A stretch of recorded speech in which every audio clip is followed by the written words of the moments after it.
Jireh, you guys get your first win this past Saturday. How good did it feel to get that first one? It felt good. Obviously, every win feels good. It felt good to get in the win column. Hopefully, we can look forward to piling those up these following next couple of weeks.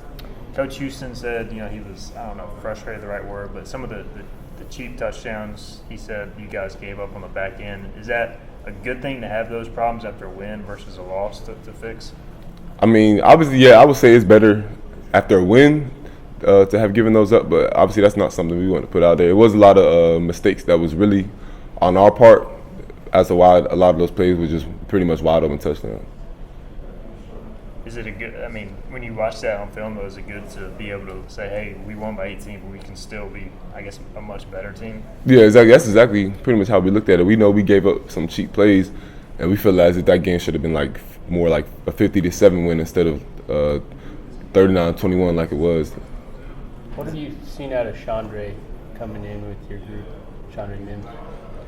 Oh, like through camp or just since we've been playing? General. Yeah, Chandre, he's pretty much what I've expected. I've known him for a few years now, like since before he came here. But I knew he was a great pass rusher and played hard, and so some of the plays he made this past Saturday doesn't surprise me. Yeah, you talk about some of those just broken plays. Is that just talking more or communicating? Is it kind of that stuff that needs to be cleaned up, or how?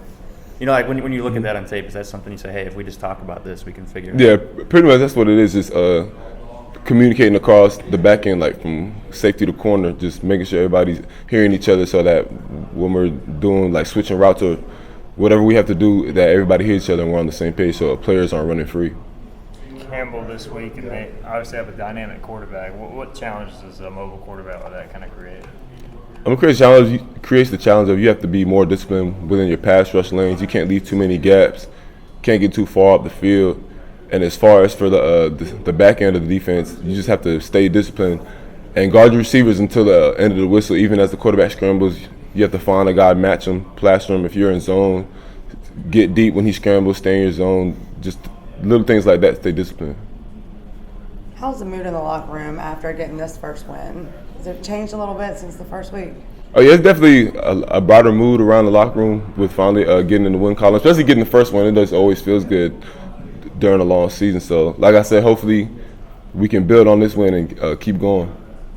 Does last year's Charleston Southern game, does that serve as a reminder that you can't take anybody lightly, or do y'all not even think about that?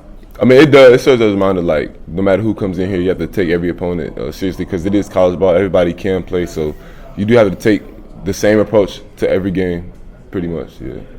Last weekend, the run defense was really good. Does that take a little pressure off you guys on the back end when you know that the opposing team's gotten really one-dimensional?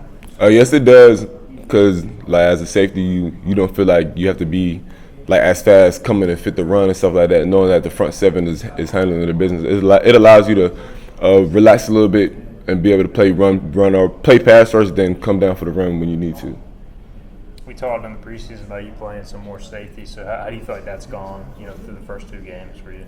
I feel like it's gone well. It's pretty natural for me because that's what I played all throughout high school. My first few years here, so it's been pretty natural to me. I feel good back there. I'm comfortable.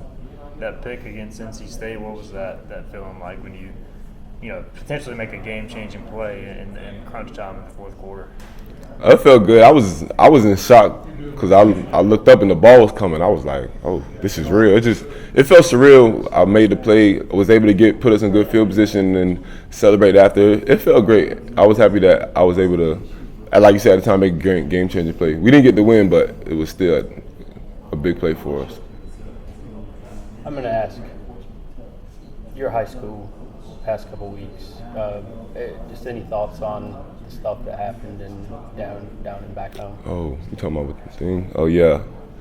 It's kind of sad. I was sad to hear that happened. I didn't think that wasn't something I really expected to wake up to or get a call about. But yeah, I just hope everybody back home can stay safe.